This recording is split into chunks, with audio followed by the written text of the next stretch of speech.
والأرضين الذي جعل حبيبه خاتم النبيين والصلاة والسلام على سيد الأشرف الأنبياء والمرسلين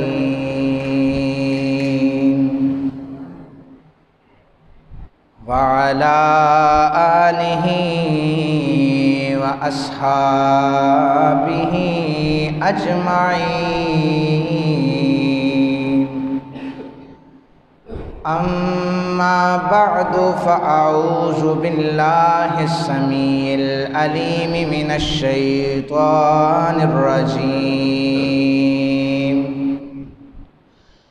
بسم الله الرحمن الرحيم.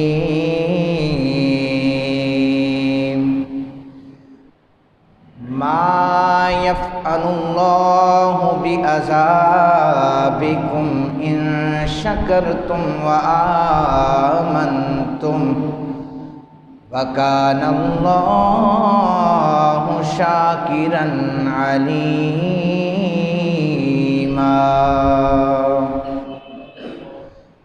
صدق الله مولانا العظيم وبلغنا رسوله النبي الكريم الأمين الرؤوف الرحيم. إن الله وملائكته يصلون على النبي يا أيها الذين آمنوا صلوا عليه وسلموا تسلیما. دروشی پڑھیں جی. اللہم صلی علی سیدنا و مولانا محمد وعلی آل سیدنا و مولانا محمد وبارک وسلم وصلی علیہ. الصلاۃ والسلام علیک یا سیدی یا رسول اللہ. الصلاۃ والسلام علیک یا سیدی یا حبیب اللہ. الصلاۃ والسلام علیک یا سیدی یا نبی اللہ وعلی آلک واصحابک یا سیدی یا رحمتا للعالمین. بعد از حمد و صلات لائق صد تعظیم و تکریم جمیع حضرات، السلام علیکم ورحمۃ اللہ تعالی وبرکاتہ. خالق لم یزل کا ہم پر کروڑوں احسان ہے. اس نے ہمیں ایک مرتبہ پھر اپنے گھر میں بیٹھ کر اپنے اور اپنے حبیب مکرم صلی اللہ علیہ وآلہ وسلم کا ذکر کرنے کی توفیق عطا فرمائی ہے. دعا کریں آج کے عنوان کے حوالے سے میں یہاں پر جو کچھ بھی بیان کروں رب ذوالجلال مجھے اور آپ کو حق اور سچ سننے اور پھر ہم سب کو عمل کرنے کی توفیق عطا فرمائے. میری گفتگو کا عنوان توبہ کے حوالے سے ہے. چونکہ آج شعبان المعظم کی 15 تاریخ یعنی نصف شعبان المعظم ہے اور بے شمار فضائل شعبان المعظم کے نبی پاک صلی اللہ علیہ وآلہ وسلم نے بیان فرمائے ہیں. اسی حوالے سے میں آپ حضرات کے سامنے چند احادیث بیان کروں گا۔ نبی پاک صلی اللہ علیہ وآلہ وسلم نے رمضان المبارک کے بعد سب سے زیادہ جو روزے ہیں وہ شعبان المعظم میں رکھے ہیں۔ اس لیے میں اکثر کہتا ہوں کہ جب بھی کوئی مہینہ آتا ہے تو اس کے اگینسٹ باتیں شروع ہو جاتی ہیں کہ یہ عبادت کہیں سے ثابت نہیں ہے، یہ عبادت کہیں سے ثابت نہیں ہے۔ اس کا جواب بڑا آسان سا ہے کہ کیا اب ہم اللہ وحدہ لا شریک کی عبادت کرنے کے لیے بھی کسی ہمیں ثبوت کی ضرورت ہے؟ یہ حدیث پاک موجود ہے کہ نوافل جو ہوتے ہیں، نفلی عبادات جو ہوتے ہیں، یہ رب ذوالجلال کی قربت کا ذریعہ ہوتے ہیں۔ آقا کریم صلی اللہ علیہ وآلہ وسلم نے فرمایا، ایک حدیث پاک موجود ہے کہ رات کا جب ایک تہائی رہ جاتا ہے، اس میں رب ذوالجلال آسمان دنیا پر آ کر ہر روز صدا لگاتا ہے، میرے سے رزق مانگنے والوں اٹھو اور رزق مانگو، میں تمہیں رزق عطا کروں گا۔ سکون چاہتے ہو تو تہجد میں اٹھ کر میرے سے سکون مانگو تو صحیح، میں تمہیں سکون بھی عطا کروں گا۔ اور تم چاہتے ہو نا کہ تمہارے رزق میں برکتیں ہو جائیں، فراوانیاں ہو جائیں، مصیبتیں دور بھاگ جائیں، تم مجھ سے راتوں کو اٹھ کر مانگو، میں اللہ وحدہ لا شریک تم سے وعدہ کرتا ہوں ساری چیزیں تمہیں عطا کروں گا۔ اب چونکہ اس رات کے قیام کے حوالے سے نبی پاک صلی اللہ علیہ وسلم نے بے شمار فضائل بیان کیے ہیں، اور رات کو قیام کر لینے کے بعد اگر کوئی صبح روزہ رکھتا ہے تو اس کا بہت زیادہ اجر و ثواب عطا اللہ تعالیٰ فرما دیتا ہے۔ سیدہ عائشہ صدیقہ رضی اللہ تعالی عنہا آپ فرماتی ہیں، حدیث پاک کی راویہ ہیں، آپ فرماتی ہیں کہ ایک رات میں نے دیکھا کہ بستر پر رسالت مآب صلی اللہ علیہ وآلہ وسلم موجود نہیں ہے۔ میں نے تلاش کیا، کہتی ہے میرے ذہن میں خیال آیا کہ ہو سکتا ہے کسی دوسری زوجہ محترمہ کے پاس تشریف لے گئے ہیں۔ میں نے تلاش کیا تو جنت البقیع سے میں دیکھا تو وہاں پر آقا کریم صلی اللہ علیہ وسلم آسمان کی طرف نگاہیں اٹھا کر ہاتھ بڑھا کر دعائیں مانگے جا رہے ہیں۔ جب حضور نے میری طرف توجہ فرمائی تو حضور نے فرمایا، عائشہ تم نے یہ سوچا ہے میں تمہارے ساتھ کوئی زیادتی کر دوں گا، یا آج تمہاری باری ہے اور تمہارے ساتھ ناانصافی کروں گا؟ عائشہ آج شعبان المعظم کی 15 تاریخ ہے، یعنی نصف شعبان ہے۔ اس رات اللہ رب ذوالجلال بہت زیادہ جہنمیوں کو اٹھا کر جنت میں داخل فرما دیتا ہے۔ اور حضور نے فرمایا کہ عائشہ اس رات اللہ رب ذوالجلال آسمان دنیا پر آ کر صدائیں لگاتا ہے، میرے بندو مجھ سے بخشش مانگو، میرے بندو مجھ سے مغفرت مانگو، میرے بندو مجھ سے رزق مانگو، میں تمہیں عطا کروں گا۔ تو آقا کریم صلی اللہ علیہ وآلہ وسلم نے فرمایا، عائشہ اس رات اللہ رب ذوالجلال قبیلہ بنو کلب کی بکریوں کے بالوں کے برابر جہنمیوں کو جنت عطا فرما دیتا ہے۔ یہ قبیلہ بنو کلب یہ ایک مسیحی قبیلہ تھا، اور ان کی یہ پہچان تھی کہ بکریاں ان کے پاس لا تعداد تھی، اتنی زیادہ بکریاں انہوں نے رکھی ہوئی تھی۔ فرمایا کہ جب جن کی بکریوں کی تعداد معلوم نہیں ہے نا تو پھر بکریوں کے بالوں کی تعداد تو بالکل ہی معلوم نہیں ہے۔ جو اس رات کو اٹھ کر عبادات کرے گا، قیام اللیل کرے گا، پھر صبح کو روزہ رکھے گا، مالک لم یزل ان بکریوں کے بالوں سے بھی زیادہ جہنمیوں کو جنت عطا فرما دے گا۔ یہ راتیں ہمیں روز تو میسر نہیں آتی، ہم کتنے گناہ کرتے ہیں۔ آقا کریم صلی اللہ علیہ وآلہ وسلم نے فرمایا ہر بندے کی بخشش آج کی رات ہو جائے گی۔ کیا فرمایا؟ ہر بندے کی بخشش ہو جائے گی۔ جتنا بڑا گناہ ہے، جتنا چھوٹا گناہ ہے، ہر بندے کی بخشش آج کی رات ہوگی۔ اگر کسی نے اٹھ کر اللہ سے دعا مانگی تو، اگر کسی نے اٹھ کر عبادات کی تو ہر بندے کی، بولیے، یہ میں نہیں کہہ رہا، رسالت امام صلی اللہ علیہ وسلم فرما رہے ہیں۔ لیکن سوائے چند لوگوں کے، وہ کون سے؟ کبیرہ گناہ والے، جو شرک کرتا ہے، اللہ کے ساتھ کسی کو ملاتا ہے، برابری کرواتا ہے، اس بندے کی بخشش آج رات نہیں ہوگی۔ اگر کسی نے زمانہ ماضی میں شرک کیا، اب وہ اگر توبہ کر چکا ہے، جسے سچی توبہ کہا جاتا ہے، اس کی بخشش ہو جائے گی۔ اچھا، یہ گارنٹیاں، یہ سرٹیفکیٹ، یہ سند، یہ رسالت مآب صلی اللہ علیہ وسلم عطا فرما رہے ہیں، اور وہ آپ بولتے ہی وہ ہیں جو رب ذوالجلال چاہتا ہے۔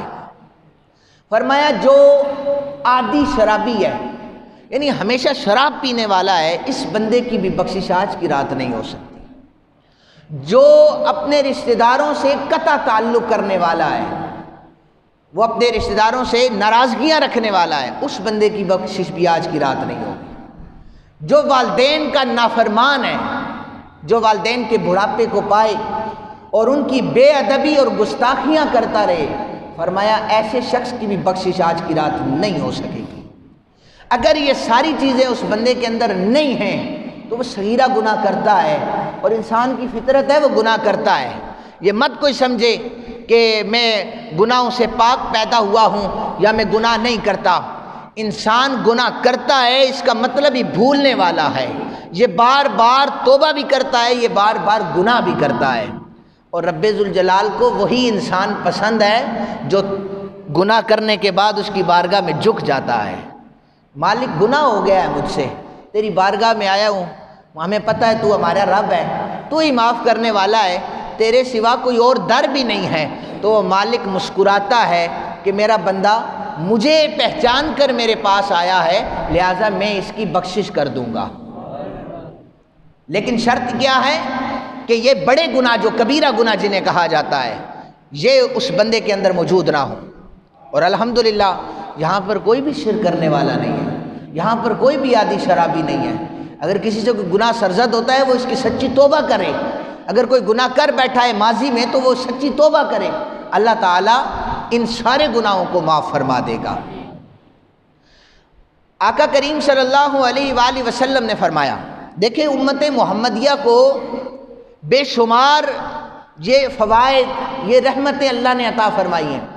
حضور نے فرمایا ایک بندہ صبح فجر کی نماز سے نماز ظہر تک مزدوری کرتا ہے، اس کو اس کی جو معاوضہ ہے وہ ایک قیرات وہ دے دیا جاتا ہے۔ اچھا، دوسرا بندہ ہے وہ نماز ظہر سے نماز عصر تک مزدوری کرتا ہے، اسے بھی ایک قیرات دیا جاتا ہے۔ اب فجر سے ظہر تک بڑا لمبا ٹائم ہے، اس کی بھی مزدوری اتنی ہے، اور ظہر سے نماز عصر تک بھی ٹائم کم ہے لیکن مزدوری اتنی ہے۔ پھر فرمایا کہ ایک ایسا بندہ ہے، تیسری قسم ہے، جو عصر سے لے کے مغرب تک مزدوری کرتا ہے لیکن اسے اس کا معاوضہ 2 قیرات دیا جاتا ہے۔ یا رسول اللہ صلی اللہ علیہ وآلہ وسلم، یہ فجر سے لے کے ظہر تک بڑا لمبا ٹائم ہے، اس میں بھی اتنا ہی معاوضہ، ظہر سے عصر تھوڑا سا کم ہے، اتنا ہی معاوضہ، اور عصر سے مغرب تو بہت تھوڑا ٹائم ہے، معاوضہ زیادہ کیوں دیا جا رہا ہے؟ فرمایا یہ پہلی جو قسم ہے یہ یہودیوں کی ہے، دوسری قسم نصرانیوں کی ہے، تیسری قسم میرے امتیوں کی ہے۔ یہ تھوڑی سی عبادت کریں گے اللہ انہیں زیادہ اجر عطا فرما دے گا، یہ عبادتیں تھوڑی کریں گے۔ سوال آقا کریم صلی اللہ علیہ وآلہ وسلم سے ہوا کہ پچھلی امتیں ہزار ہزار سال ان کی عمریں ہوتی تھی، وہ اتنی نیکیاں کرتے تھے، تو انہیں تو ان کی نیکیاں ہم سے زیادہ ہو گئی نا، ہماری عمریں تو 60-70 برس یہاں تک جاتی ہیں، تو بہت کم لوگ جو ہیں وہ 80, 90 یا 100 تک جاتے ہیں۔ تو یا رسول اللہ ان کی عمریں تو 900 سال 800 سال 1300 سال، آقا پھر ان کی نیکیاں تو زیادہ ہو گئی۔ حضور نے فرمایا تمہیں پتہ نہیں ہے، تم 27ویں شب اگر وہ لیلۃ القدر حاصل کر لو، 1000 راتوں سے زیادہ تمہیں اجر عطا فرما دیا جائے گا۔ رب ذوالجلال کو یہ ضرورت نہیں ہے، یہ ضرورت نہیں ہے کہ آپ ساری رات تھک کر اس کے جناب عبادت کریں اور اسے عبادتوں کی ضرورت ہے، نہیں، اصل میں وہ رب تمہیں آگ میں نہیں ڈالنا چاہتا، وہ رب تمہیں آگ سے بچانا چاہتا ہے، وہ تمہیں بہانے دے رہا ہے۔ میرے بندو، میں تمہیں یہ بہانہ دے رہا ہوں، رستے میں تکلیف دہ چیز آ جائے تم اس کو ہٹا دو، تمہیں اس کا اجر مل جائے گا۔ اور بنی اسرائیل کی وہ عورت، یا روایات میں مرد کے حوالے سے ہے، جس نے ایک پیاسے کتے کو پانی پلایا، اسے اس کی اجر جنت عطا فرما دی۔ وہ فائشہ تھی، اللہ نے اسے جنت عطا فرما دی۔ رستہ بتانے پر اجر ہے، تکلیف دہ چیز ہٹانے پر اللہ تعالیٰ نے اجر رکھا ہوا ہے۔ قرآن کہتا ہے ما یفعل اللہ بعذابکم، اس کا ترجمہ میں اپنے الفاظ میں کروں کہ یار اللہ کیوں چاہے گا کہ تمہیں عذاب دے؟ جو رب اپنے بندے سے 70 ماؤں سے بڑھ کر زیادہ پیار کرنے والا ہے، وہ کیوں چاہے گا کہ میں اپنے بندے کو آگ میں جلاؤں؟ وہ کیوں چاہے گا کہ میں اپنے بندے کو جہنم کا ایندھن بناؤں؟ ان شکرتم وآمنتم، اگر تم شکر گزار بن جاؤ اور اس پر کامل ایمان لے آؤ تو رب ذوالجلال تمہاری عزتوں کو بڑھا دے گا، تمہیں رفعتیں عطا فرما دے گا۔ دوسری جانب جب اس کی مخلوق میں سے ایک بندہ، جب وہ رحمتوں کا طالب بن کر اس رات کو گڑ گڑاتا ہے یا کسی بھی رات قیام اللیل کرتا ہے، جب وہ معافی مانگنے لگتا ہے، مالک لم یزل بڑا اسے پسند فرماتا ہے۔ یار میرا بندہ ساری دنیا کی ساری گپوں کو چھوڑ کر، دنیا کے جھمیلے چھوڑ کر میری بارگاہ میں مجھے یاد کرنے کے لیے آیا ہے۔ اب میں رب ہونے کا یہ اس کے اوپر دعویٰ ہے میرا کہ میں رب ہوں، میری بارگاہ سے رحمت طلب کرنے آیا ہے، میں آج کی رات اس بندے کی بخشش فرما دوں گا۔ جو گناہ کر کے ڈٹ جائے، جو تکبر کرے کہ دیکھا جائے گا ابھی زندگی بہت زیادہ پڑی ہے، لوگوں ایسا بندہ اللہ کو بہت زیادہ ناپسند ہے۔ لیکن گناہ کر لینے کے بعد جو نادم اور شرمندہ ہو جائے، اللہ اس کی بخشش فرما دیتا ہے۔ میرا رب کتنا رحیم ہے، بروز محشر اللہ وحدہ لا شریک اپنے بندے کے ہاتھ میں نامہ اعمال دیں گے اور رب فرمائے گا میرے بندے اپنا نامہ اعمال پہ جو گناہ لکھے ہوئے پڑھ۔ اب دیکھ کے گناہ پڑھنے، دیکھ کر وہ بندہ نا، اس کے سامنے بڑے گناہ بھی ہیں، چھوٹے گناہ بھی ہیں، وہ چھوٹے چھوٹے گناہ پڑھتا ہے، بڑے گناہوں کو نہیں پڑھے گا۔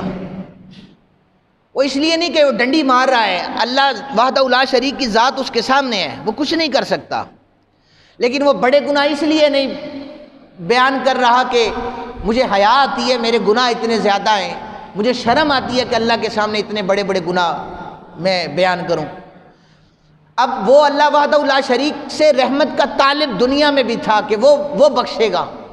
ہمارے اعمال پر تو جنت کا ہمیں کوئی سند نہیں ہے کہ ہمارے جو اعمال ہیں ہمیں کوئی یقین نہیں ہے اپنے اعمال پر، ان میں خشوع خضوع نہیں ہے، للہیت نہیں ہے، اللہ کا ڈر اور خوف نہیں ہے۔ تو وہ بندہ جو اللہ سے رحمت کا طالب ہوگا، اللہ تعالیٰ فرمائے گا میرے بندے نامہ اعمال اپنے ہاتھ میں پکڑ اور گناہ پڑھ۔ وہ چھوٹے گناہ پڑھتا جائے گا، بڑوں کو چھوڑتا جائے گا۔ اللہ وحدہ لا شریک جب اعمال کی کتاب مکمل ہوگی نا، فرمائے گا کہ میرے بندے اب جتنے بھی جو چھوٹے گناہ کیے ہیں نا، میں ساروں کو نیکیوں میں تبدیل کر رہا ہوں۔ تو میرے سے رحمت کا طالب تھا، سب کو نیکیوں میں۔ وہ بندہ کہے گا مالک تو اتنا کرم کر رہا ہے، تو اتنی رحمت برسا رہا ہے، ابھی تو میرے بڑے گناہ بھی رہتے ہیں۔ وہ فوراً پکار کے کہے گا میرے بڑے گناہ بھی پڑے ہوئے ہیں، چونکہ وہ رحمت دیکھ لے گا نا کہ چھوٹے گناہوں پر اتنی نیکیاں ہیں، بڑے گناہوں پر اللہ وحدہ لا شریک مزید نیکیاں عطا فرما دے گا۔ فرمایا ایسے بندوں کو رب ذوالجلال اب پردے میں بلائے گا، ایسے لوگوں کو پردے میں بلائے گا۔ تو نے یہ گناہ کیا ہے؟ وہ عرض کریں گے مالک کیا ہے۔ تو نے یہ گناہ کیا ہے؟ مالک کیا ہے۔ وہ یار تو اتنے گناہ کرتا رہا، کس لیے گناہ کرتا رہا؟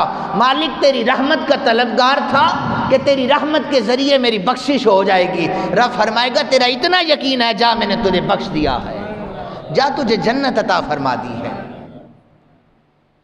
آقا کریم صلی اللہ علیہ وآلہ وسلم نے فرمایا ایک گناہ گار کی مثال ایسے شخص کی طرح ہے جو سفر کر رہا ہوتا ہے۔ یہ متفقن علیہ حدیث پاک ہے۔ صحرا میں سفر کرتا ہے، اس کے اونٹ پر سارا سامان جو زاد راہ ہے، کھانے پینے کا، رہائش کا، وہ رچا ہوا ہوتا ہے۔ اچانک وہ صحرا میں تھک جاتا ہے اور کسی سائے والی جگہ کو ڈھونڈ کر وہاں پر آرام کرتا ہے، اس کی آنکھ کھلتی ہے تو اس کا اونٹ غائب ہو چکا ہوتا ہے۔ وہ چاروں اطراف اونٹ کو تلاش کرتا ہے، اس کا اونٹ اس کو نہیں ملتا، اس کو اپنے سامنے موت نظر آ رہی ہوتی ہے۔ وہ بڑا پریشان ہوتا ہے، مالک اب موت میرے سامنے ہے، کھانے پینے رہنے کی ساری چیزیں اونٹ لے کر غائب ہو چکا ہے، مجھے وہ نہیں ملے گا۔ وہ پریشان ہو کر پھر یہاں پر مایوس ہو کر جب بیٹھتا ہے، اس کی دوبارہ آنکھ لگ جاتی ہے۔ اس کی جب دوبارہ آنکھ لگتی ہے تو وہ جب بیدار ہوتا ہے، اس کا اونٹ اس کے سامنے کھڑا ہوا ہوتا ہے۔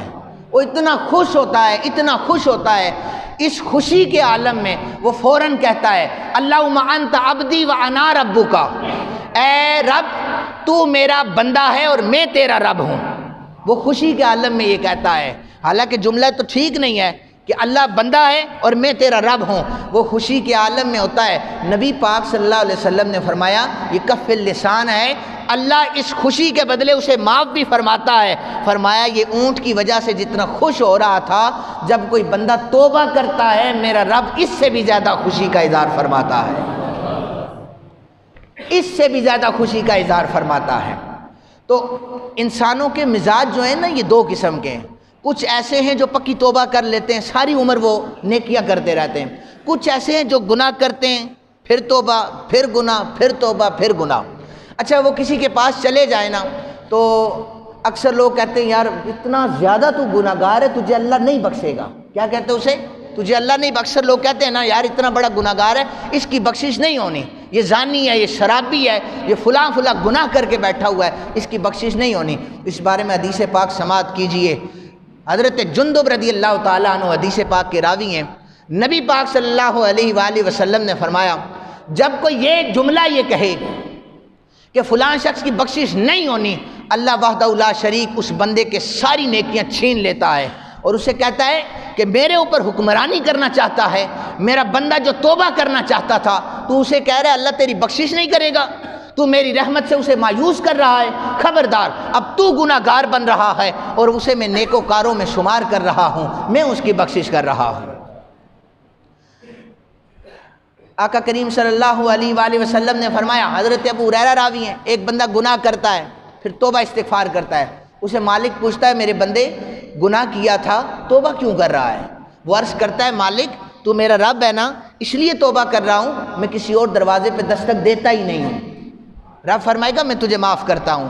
وہ جاتا ہے پھر دوبارہ گناہ کرتا ہے، دوبارہ گناہ کر لینے کے بعد اللہ کی بارگاہ میں پھر آ جاتا ہے، میرے بندے کیوں آیا ہے؟ مالک توبہ کرنے آیا ہوں، تجھے ابھی تو معاف کیا تھا۔ وہ کہے گا خالق تو ہی تو بخشنے والا ہے، تیری رحمت سے تو نے وعدہ فرمایا ہے، نا امیدی نہیں کرنی، مایوسی نہیں کرنی، مالک پھر معاف کر دے۔ اللہ پھر معاف کر دیتا ہے، وہ بندہ جاتا ہے پھر گناہ کرتا ہے، حتیٰ کہ آقا کریم صلی اللہ علیہ وآلہ وسلم نے فرمایا جب تک توبہ کا دروازہ بند نہیں ہوتا بڑے سے بڑے گناہ لے کر اللہ کی بارگاہ میں آ جاؤ، جب توبہ کرو گے اللہ تمہیں معافی عطا فرما دے گا۔ تو آج کی رات تو بڑی اہم رات ہے، جس رات توبہ قبول ہوں گی، قبولیت کی رات ہے۔ آج کی رات آسمان دنیا پر رب آوازیں دے گا، میرے بندو تم میرے گھروں کو آج آباد کر کے بیٹھے ہو، میں تمہاری بخشش کروں گا، میں تمہاری مغفرت کروں گا۔ خدا را آج کی رات نرم و گداز بستروں کو چھوڑ کر مسجد کی صفوں کو آ کر آباد کرو، تاکہ اللہ وحدہ لا شریک ہمارے پچھلے گناہ بھی مٹا دے، ہمیں آئندہ گناہوں سے بچنے کی توفیق عطا فرما دے۔ آقا کریم صلی اللہ علیہ وسلم نے یہ بھی بخاری و مسلم کے حدیث پاک بنی اسرائیل کے ایک شخص کے بارے میں فرمایا کہ بنی اسرائیل کا ایک شخص 99 قتل کر چکا تھا، اور قتل بہت بڑا گناہ ہے۔ قرآن کہتا ہے جو قتل کرتا ہے وہ ایک قتل جو کرتا ہے ناحق، وہ پوری انسانیت کا قتل کرتا ہے، یہ قرآن کہتا ہے۔ 99 قتل کر لینے کے بعد اس نے ڈھونڈا ایک راہب کو، کہ اس راہب کو تلاش کر کے یعنی ایک عالم کے پاس وہ گیا، اس نے جا کر کہا کہ کیا میں نے جو قتل کیے ہیں 99 یار میری توبہ قبول ہو جائے گی؟ اور راہب کہنے لگا اللہ کے بندے اپنی عقل کو ہاتھ مار، 99 قتل کر کے آیا ہے، نہ حق قتل کیے، تیری توبہ قبول نہیں ہوگی۔ کیا کہا؟ تیری توبہ قبول نہیں ہوگی۔ اس نے کہا اچھا میں سینچری تو تیرے اوپر ہی پوری کر لیتا ہوں، 99 پہلے مارے ہوئے ہیں، ایک تجھے بھی میں مار لیتا ہوں۔ 100 قتل کر لینے کے بعد پھر اسے تلاش تھی، میرا رب جو ہے اس کی در سے میں مایوس کیسے ہو سکتا ہوں؟ وہ پھر کسی اللہ والے کے پاس جاتا ہے، کیا میں 100 قتل کر کے آیا ہوں، میری توبہ قبول ہوگی؟ اس اللہ والے نے کہا ہاں، کیوں نہیں قبول ہوگی؟ ابھی تو تیرا سانس چل رہا ہے، توبہ کا دروازہ بند نہیں ہوا، تو توبہ کر، لیکن جس رستے سے آیا ہے اس پر واپس نہ جانا، آگے بڑھ کر اللہ والوں کی طرف چلا جا جو تجھے نیکیاں دیں گے، تجھے نیکی کے کام بتائیں گے، گناہوں سے بچا لیں گے۔ وہ توبہ کرتا ہے، جو ہی ابھی وہ چلتا ہے بس فرشتے اس کی روح قبض کرنے کے لیے آ جاتے ہیں، اس پر موت آ جاتی ہے۔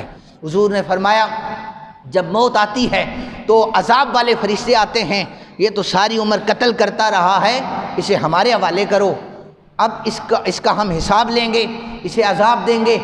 ادھر رحمت والے فرشتے آ جاتے ہیں، خبردار اسے نہ لے کے جانا، یہ تو توبہ کر کے ہماری طرف بڑھا ہے، اسے ہم جا کر جنت میں اعلیٰ مقام دیں گے۔ وہ فرشتے آپس میں بحث کرتے ہیں۔ آقا کریم صلی اللہ علیہ وآلہ وسلم نے فرمایا کہ پھر ایک فرشتہ انسان کی شکل میں آتا ہے، کہتا ہے فرشتوں کیوں لڑائی کر رہے ہو؟ وہ کہتے ہیں ساری عمر گناہ کرتا رہا ہے، تو اب آخر میں توبہ کیا، توبہ کر لینے کے بعد کوئی ایک کام بھی اس نے اچھا نہیں کیا، توبہ کر لینے کے بعد ہم کیوں اسے رحمت کے حوالے کر دیں، اسے عذاب دیں گے؟ رحمت والے کہتے ہیں اس نے توبہ تو کی ہے، اس کا ارادہ یہ تھا کہ میں اللہ والوں کی طرف چلا جاؤں، اب میں نیکیاں کروں، ہم تو اسے رحمت ہی رحمت دیں گے۔ ایک اور روایت میں ہے کہ نبی پاک صلی اللہ علیہ وسلم نے فرمایا اللہ تعالیٰ زمین کو حکم دیتا ہے اور اس بندے کو کہتا ہے فیصلہ کرو، وہ بندہ کہتا ہے اچھا ایسا کرو تم زمین کی پیمائش کر لو، جس طرف زمین کم رہ گئی ہو اسی طرف فرشتے اسے لے جائیں۔ اب عذاب والے فرشتے جب اس نے توبہ کی ہے وہ زمین پیمائش کرتے ہیں، اور رحمت والے فرشتے جہاں تک اللہ والوں کی بستی دور تھی وہاں تک کی پیمائش کرتے ہیں۔ ادھر اللہ رب ذوالجلال زمین کو حکم دیتا ہے زمین تو سکڑ جا، ادھر سے سکڑ جا، وہ فاصلہ کم ہو جائے، میں اپنے بندے کو جلانا نہیں چاہتا، اس کی بخشش کرنا چاہتا ہوں۔ پیمائش پوری ہوتی ہے، رحمت والے فرشتے کہتے ہیں ہمارے حوالے کرو، اسے اللہ نے بڑا مقام عطا کرنا ہے۔ سامعین محترم، توبہ کا دروازہ کھلا ہے، آپ کو یہ راتیں بار بار میسر نہیں آتی، کسی کو نہیں پتا کہ آئندہ سال ہمیں یہ رات نصیب ہو یا نہ ہو۔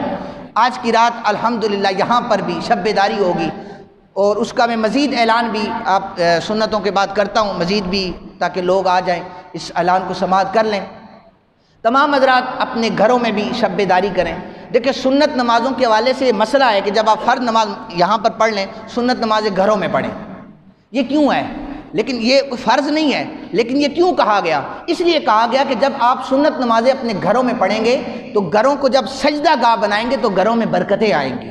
آپ کے بچے آپ کو دیکھیں گے کہ ابا جی نماز پڑھیں، مسجد میں تو لانے سے قاصر ہیں جوانوں کو بھی، لیکن جب دیکھیں گے نا کہ ابا جی گھر میں سجدہ کر رہے ہیں تو بچوں کو بھی خیال آئے گا کہ ان کے ساتھ ایک سجدہ ہم بھی دے لیں، بیٹیوں کو بھی خیال آئے گا ہمارے ابا جی نماز پڑھیں تو اب ہمارے سر پر دوپٹہ ہونا چاہیے۔